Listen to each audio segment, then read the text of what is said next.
everyone. This is Dorothy Nam. Welcome back to Star English. There was a recent study that showed that people help others or do altruistic things because it makes them feel better to see themselves being kind to others. Ironically, it seems like there's a little vanity hidden in altruistic acts, but if it's a little vanity that can make the world a better place and make all of us feel better about ourselves, I say why not? We meet so many people in the world who are eager to cut us down and tell us that we are less than beautiful. Well, on today's Star English, we're going to set all that aside and enjoy a little vanity and in return, give a little kindness back to the world.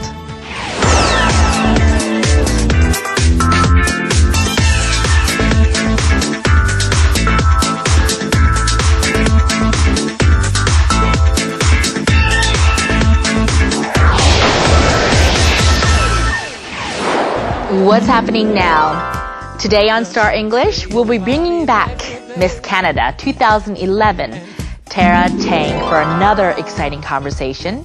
We'll be focusing today on how the lovely Miss Teng is working to make the world a better place and how her work is influencing people all over the world. I see you coming and I don't wanna know your name.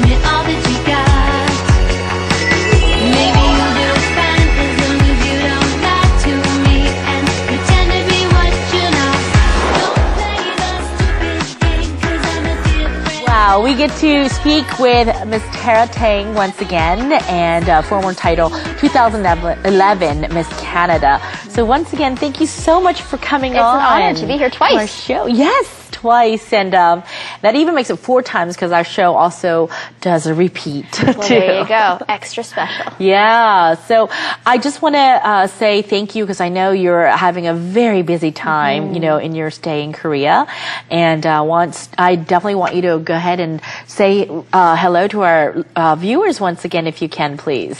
Well, hello, Korea. My name is Tara Teng. I was Miss Canada 2011, and now everything that I do is to be an advocate, a voice for justice, love, and mercy worldwide, and to say that people are valuable. So here I am with you again, and it's wonderful to be here in your country.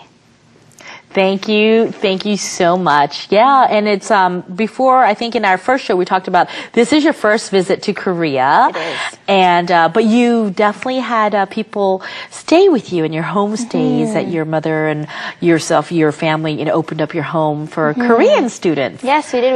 We've had a number of Korean students that have been homestays in our home, so we've had a bit of influence to the Korean culture, a bit here and there. That's great. And when these students stayed at your house, did you see the improvement of their English at all? Absolutely. Oh, really? Yeah, absolutely. And the more and more that they would interact with us as their homestay family, the more that they would come with us to different outings and just be part of our lives, their English would improve more and more each time. And I think that that's a beautiful thing as we come together. You bring together all the different cultures, all the different nations, all the different people of the world.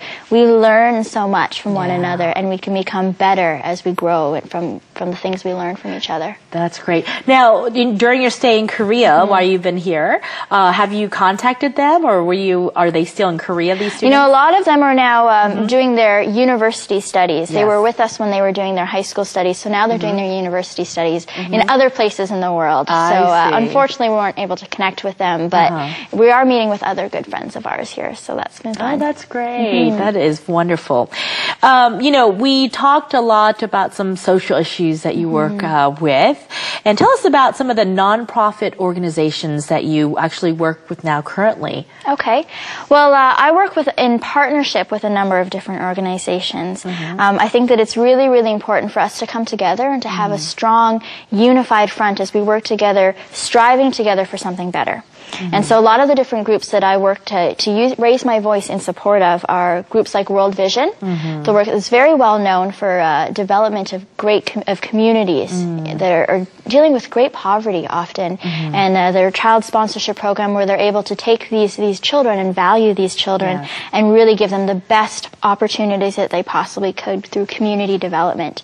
So World Vision is one that I really like to support. I really love the work that the International Justice Mission is doing. They're a Christian human rights organization that really, they challenge some of the darkest injustices in the world. And it's amazing what they're doing to add to the beauty around the world, to bring people to this point of radiance.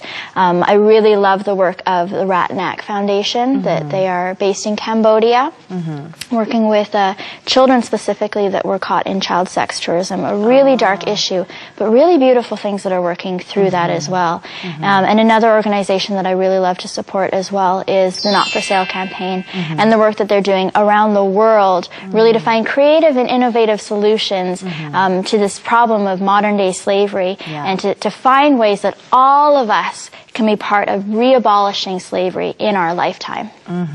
Wow, you are one busy gal. Definitely very busy, but always worth it. I'm gonna go back to these questions, of course, but I also want to, because in our first show it just seemed so minimal. We couldn't, I wanted to know a little bit more about you too, as who you are as a person too. When you have some time, what do you do on your, off time with friends? Well, I live in Vancouver, British Columbia, and it's just this beautiful city on the most western part of Canada.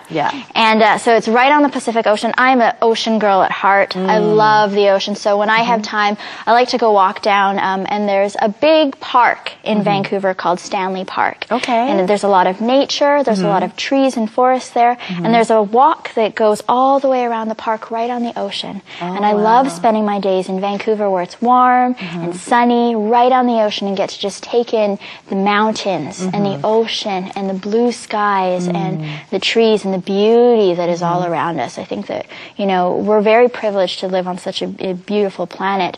And for myself, I really love the natural beauty of Canada. So I really love to take the time, take my friends, and we go and we rollerblade around or we walk around, and it's a wonderful way to spend the day. Yeah, I went through Vancouver once. Okay. So one airport that I saw a big giant grizzly bear. Yeah.